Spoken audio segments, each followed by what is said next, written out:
Tapi ingat, yang paling penting kata Allah, doa itu bukan sekedar penting permohonannya, tapi menunjukkan status kita sebagai hamba di hadapan Allah Subhanahu wa taala. Jadi kalau ada orang selama hidup tidak pernah berdoa, artinya dia mengingkari status dia sebagai hamba di hadapan Allah Subhanahu wa taala. Mau menyejajarkan diri dengan Tuhan. Kan yang tidak pernah meminta itu Tuhan. Allah yang memberikan. Kalau manusia beda pasti minta. Artinya kalau ada manusia nggak pernah minta, seakan-akan bahasa halusnya, kamu ini ngaku jadi Tuhan.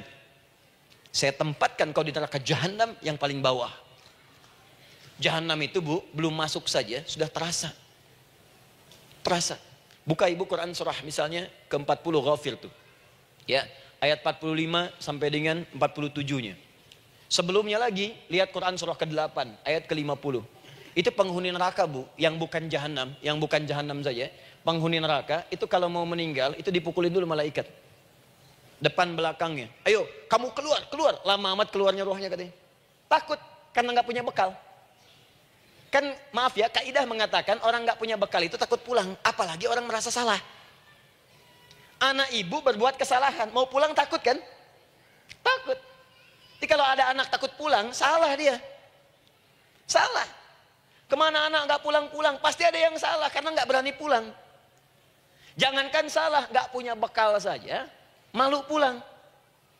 Lihat ibu waktu Ramadan usai, mau mudik, Idul Fitri. Kan pada mudik kan? Kenapa mau mudik dan senang mudik? Karena punya bekal Bu. Dikumpul-kumpulkan tuh selama 11 bulan.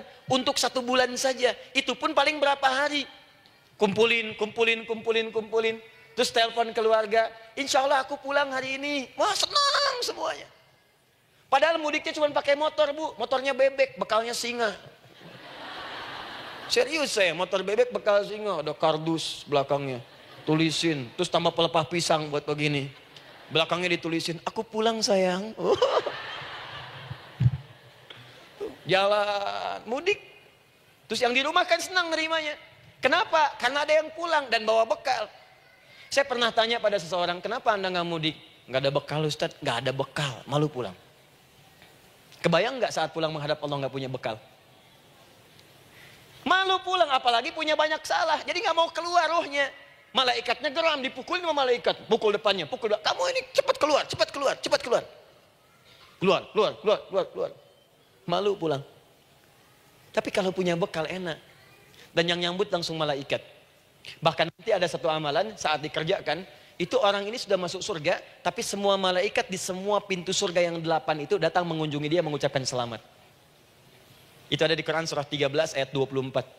Salamun alaikum bima sabartum fa ni'ma uqbaddar. Selamat ya saat di dunia sabar mencari bekal, dan ini bekal terbaik yang kamu dapatkan, silahkan nikmati surga yang kamu rindukan itu. Ini nikmatnya tempat yang pernah nanti kamu kunjungi.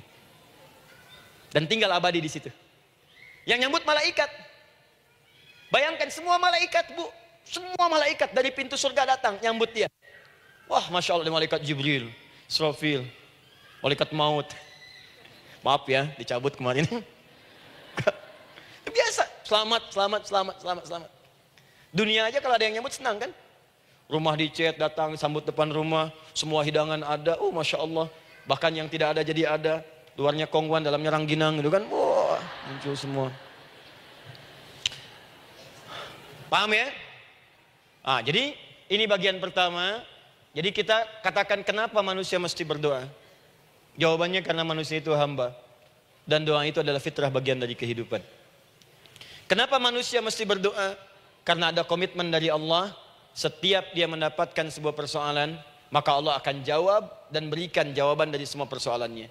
Jalan mendapatkan jawaban itu adalah doa. Kenapa manusia mesti berdoa? Karena dia butuh dengan Allah. Dan puncaknya, kenapa dia mesti berdoa? Karena Allah ingin membahagiakan kehidupan dunianya sebelum sampai keabadiannya di akhirat. Jadi ketika kita berdoa, sebetulnya kebaikan untuk kita karena Allah ingin kita bahagia. Ingin mudah hidupnya.